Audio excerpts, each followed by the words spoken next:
DXDC Radyoman Report.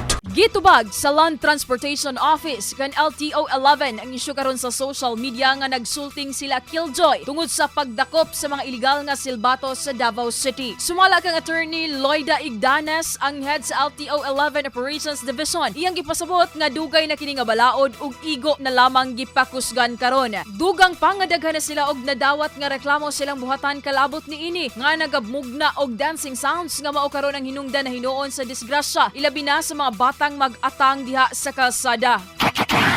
Daghan kay reklamo no sa social media nagkaroon og clamor na ngano daw manakop si LTO. Of course kay violation ko ni. Dili pwede na amola ning pasagdan ug magpakabutabungol si LTO kay because ganahan ang tao, ganahan ang publiko, nalingaw sila. It doesn't mean na kung nalingaw ang public is tama to siya.